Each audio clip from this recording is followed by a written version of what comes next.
time to laugh and a time to cry, a time to forgive and a time to forget.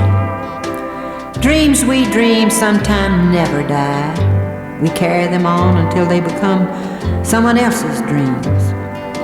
A friend of mine had such a dream. I met her at a truck stop just outside of Phoenix. We both worked there. Her dream came true, I know. The key to her dream was a little sign that read, "Giddy up, go."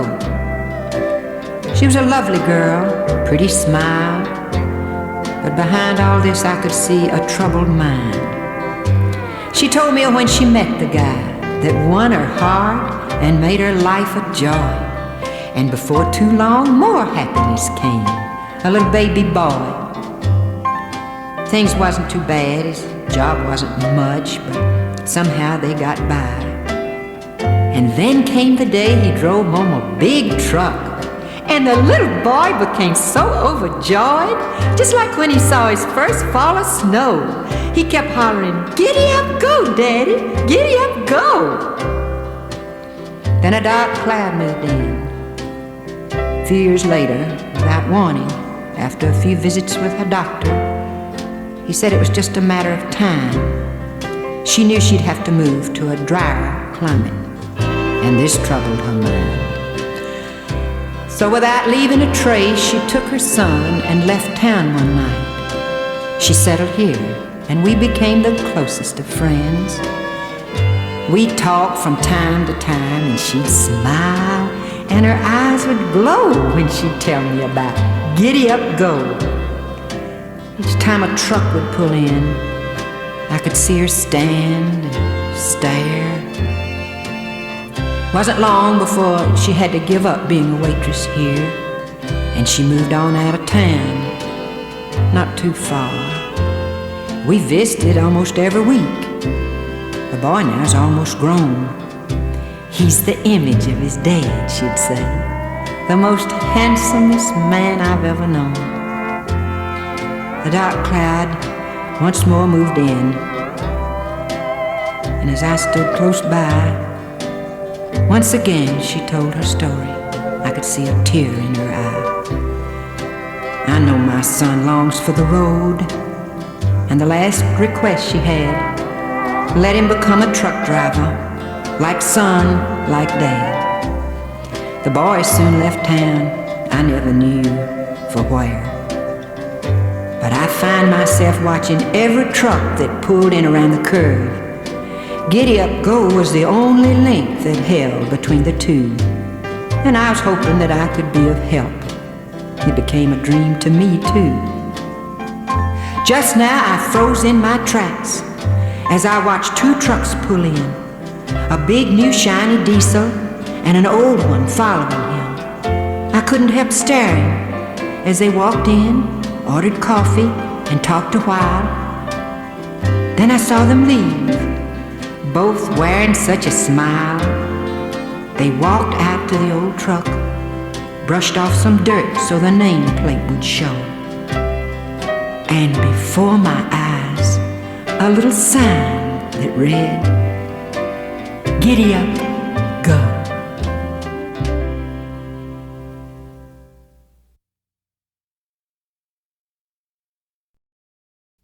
Howdy! I'm just so proud to be here. Well, sir, I'm just as proud and happy to be down here with all you fine folks, and handsome fellers, too. Now, they are. Sure enough, I've been looking at them. I just look. It don't do no good, but I still look. It's kind of like going down to the depot and watching the trains go by. You love to hear the whistle even if you ain't going nowhere. But I did have two nice-looking fellers kind of look at me tonight as I was walking in out there. There was two of the handsomest fellers standing there, and I looked over at them and smiled, and they looked over at me and laughed out loud. One of them said to the other, he said, "I believe that's the ugliest woman I ever seen in my life." The other one said, "Yes, she's awful ugly, but she might be a pretty good old girl. You know, beauty's only skin deep." And the other one said, "Well, let's skin her."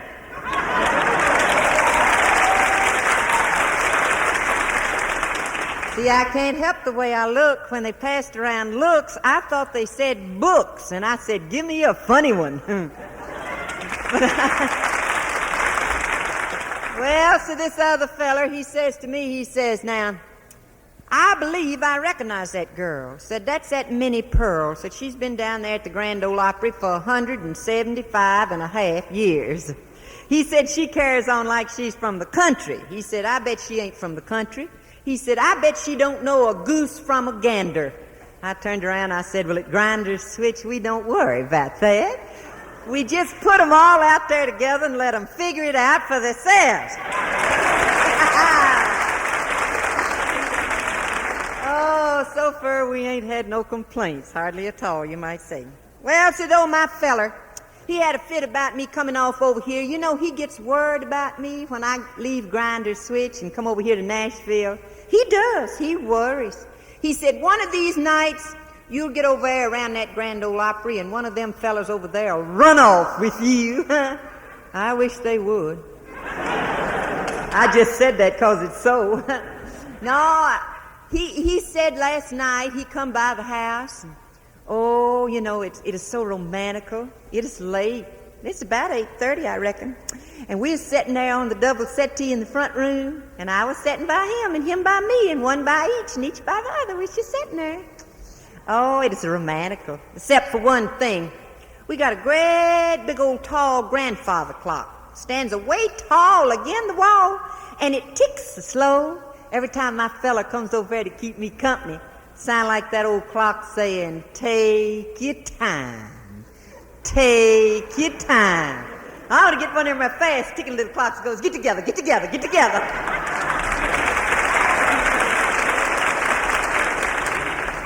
Ain't this awful grown girl of 18 up here carrying on so silly? He said, what would you do? We're sitting there just looking at one another, just like two frogs under a collard leaf and it a-raining. He said, what would you do if you was to get off up there around where all them handsome fellers are up there in the city and run up on a bunch of one of them fast fellers, them city broke fellers that'd just kiss you at the drop of a hat? What would you do? I said, I reckon I'd be all time dropping my hat.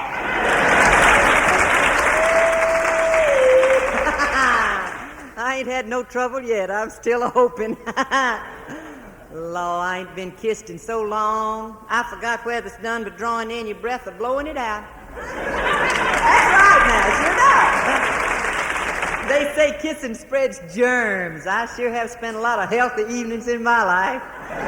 We had a party the other night at Grinder's Switch, where I live at, and right in the middle of it, they started playing a game where they drawed a circle in the middle of the floor, and a girl would stand in the middle of the circle, and a fella would either have to kiss her or pay a fine. I made $11.34. One old boy didn't have no money with him, said he'd pay me come Saturday.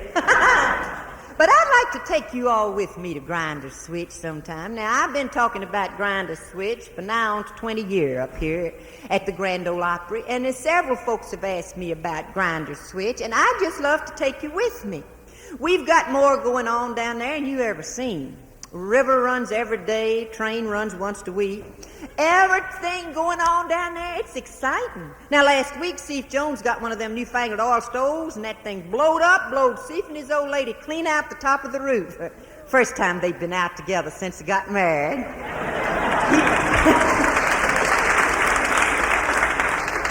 He ain't like Lem Perkins. He takes his wife with him everywhere he goes. I said to him one day, I said, Lem, you thoughty? You take your wife with you everywhere you go. He said, yeah, she's so ugly, I'd rather take her with me than to kiss her goodbye.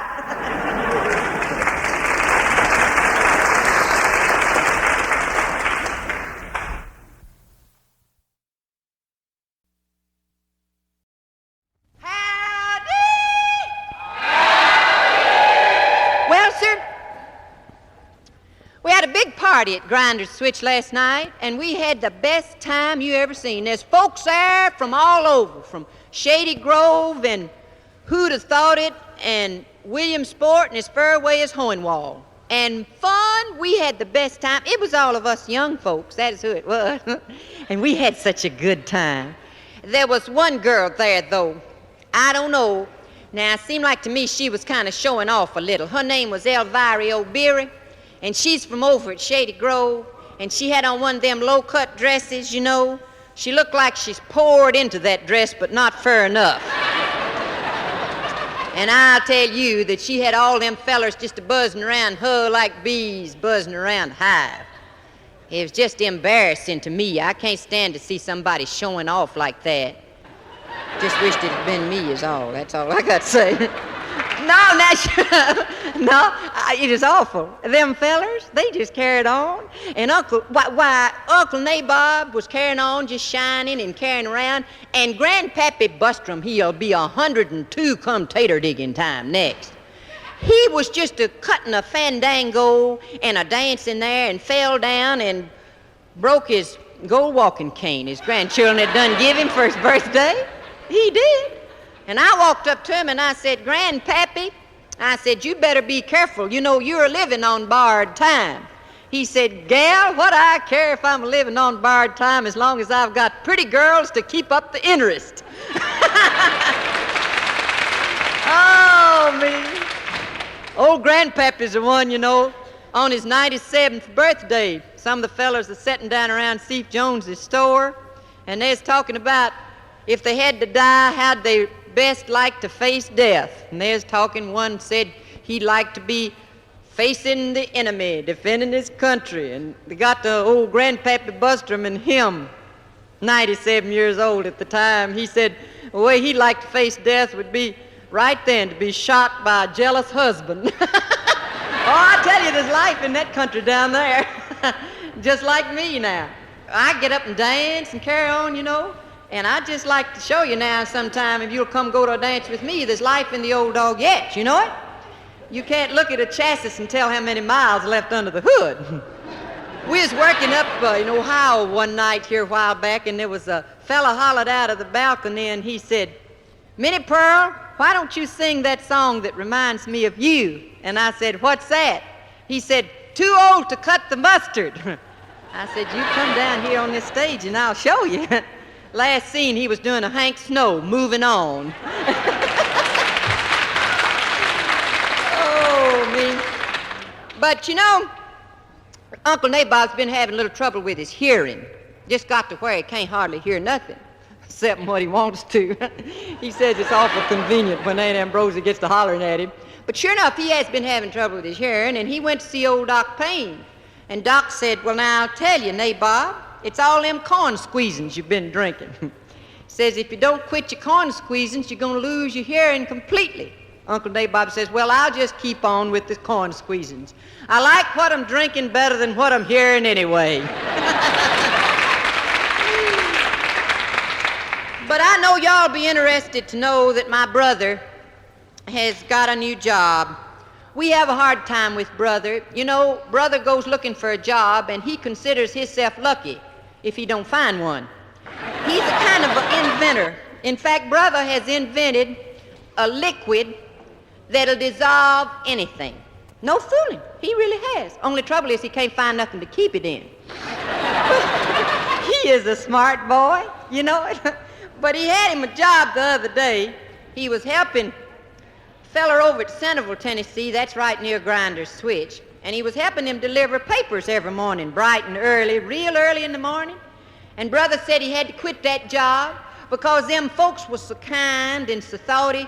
They left milk in bottles everywhere he was putting out papers, and he hated to disappoint anybody, and he didn't feel like he could drink all that milk, so he had to give the job up. Like the time that he had that job down at Steve Jones's, he was sorting apples, and he'd put the bad apples in one barrel and the good apples in another. He had to quit that job. He said them decisions was killing him, just killing him.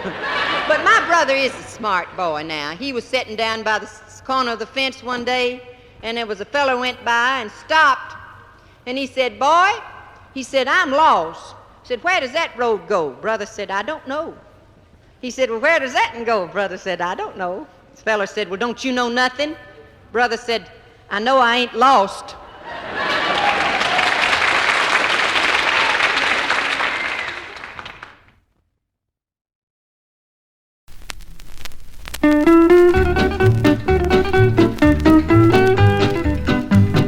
I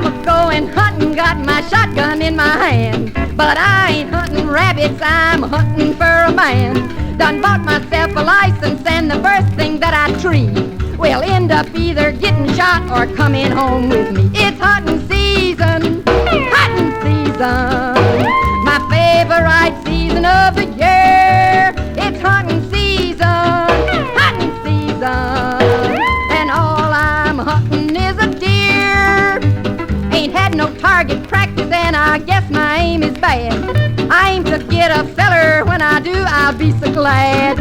I ain't too particular and don't know what I'll find. I'm just looking for a man with loving on his mind. It's hunting season, hunting season, my favorite season of the year. It's hunting season, hunting season, and all I'm hunting is a deer.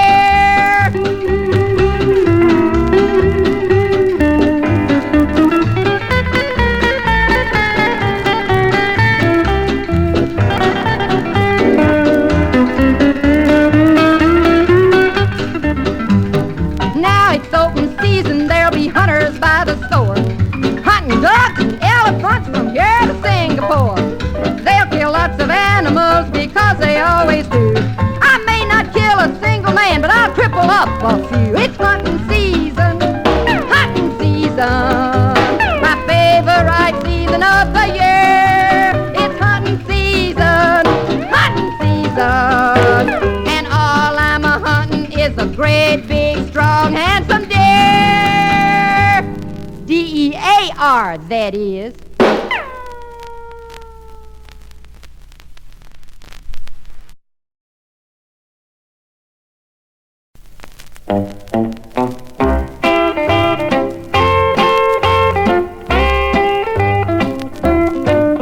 Now if a handsome feller smiles at you, what harm can a little flirtin' do? And if he steals a kiss, why don't get sore? Remember, honey, you've got plenty more. Oh, how to catch a man, how to catch a man. Girls are always asking me, how do you catch a man? Catch him while you can with a mini purple land.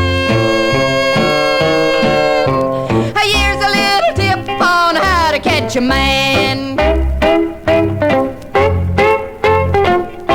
Hog time. Now tell him this and keep a straight face, hun. Tell him two can live as cheap as one. Agree with everything, 'cause you will find that once you're married you can change your mind. Oh, how to catch a man, how to catch a man. Girls are always asking me, how do you catch a man? Catch him while you can with a mini purple land. Well, here's a little tip on how to catch a man.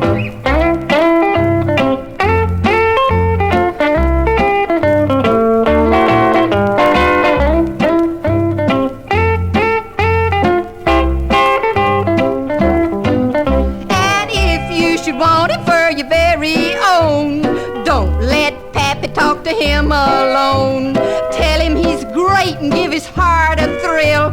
'Cause if you don't, some other female will. Oh, how to catch a man, how to catch a man. Girls are always asking me, how do you catch a man? Catch him while you can with a mini purple land. Well, here's a little tip on how to catch a man. Clobber him. If he likes blondes and you're a dark brunette, now there's a certain bottle that you ought to get. And if you're thin, then add some padding too.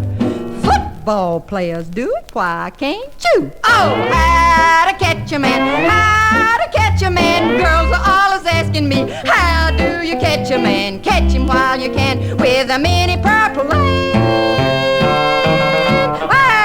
Here's a little tip on how to catch a man. Get a bear trap.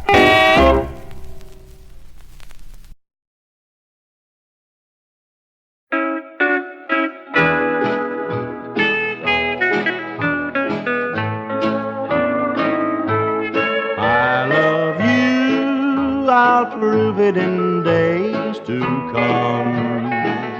I swear it true, darling, you're the only one. I think of you, of the past and all our fun. I love you, I'll prove it in days to come. You're my darling, you've been true. I should have been good to you. You're the one that's in my heart while we're apart. I'll be true, I'll prove it to you someday. I love you, in my heart you'll always stay. I've been so blue and lonesome all these days. I love you, I'll prove it 1,000 ways.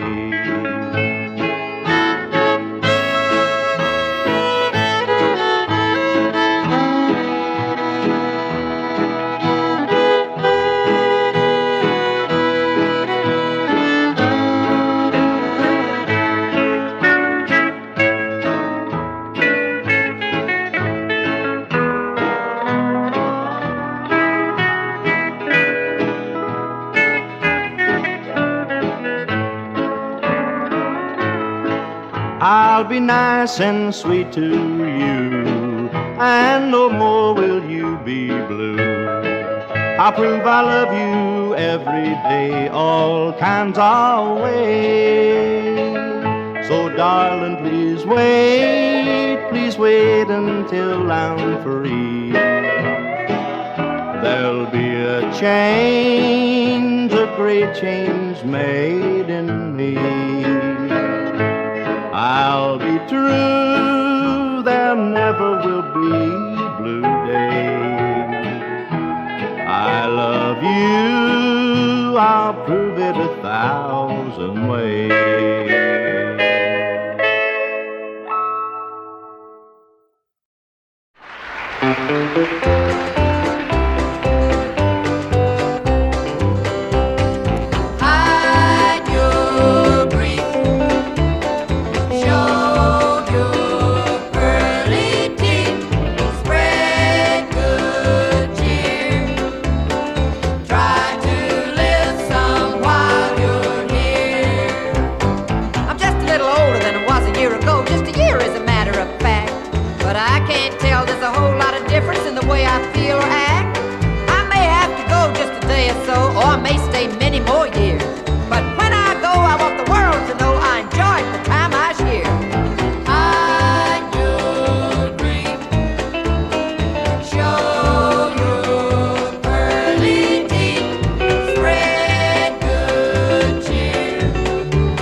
Howdy! I'm just so proud to be here. I'm gonna sing now. Let her go, fellers.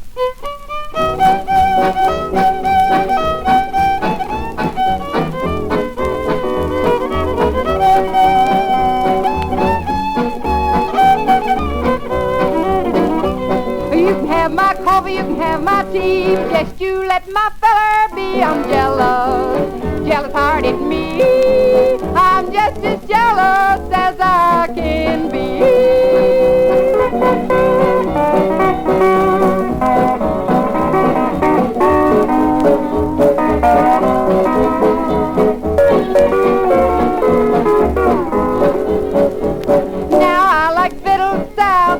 I get my mail on the rural route. I'm jealous, jealous-hearted me.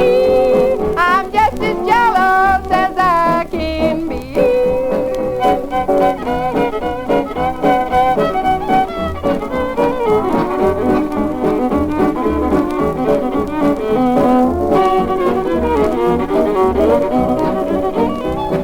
I've got a man and a bulldog too. My man don't bite, but my bulldog do. I'm jealous, jealous-hearted me. I'm just as jealous as I can be.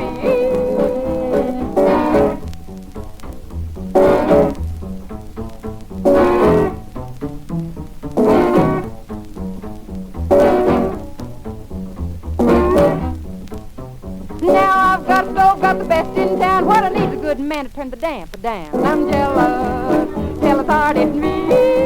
I'm just as jealous as I can be.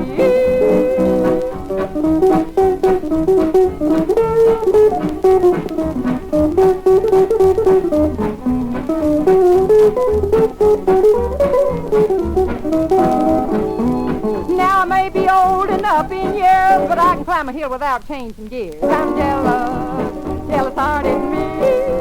I'm just as jealous as I can be.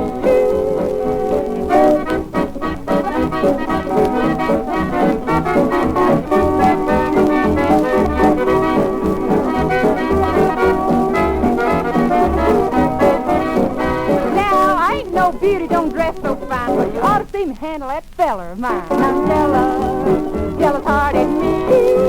I'm just as jealous as I can be.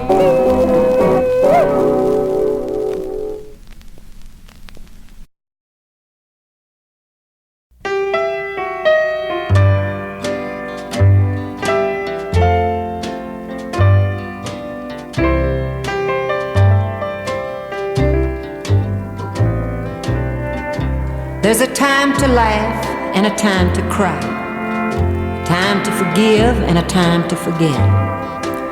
Dreams we dream sometime never die. We carry them on until they become someone else's dreams. A friend of mine had such a dream. I met her at a truck stop just outside of Phoenix. We both worked there. Her dream came true, I know. The key to her dream was a little sign that read, "Giddy up, go."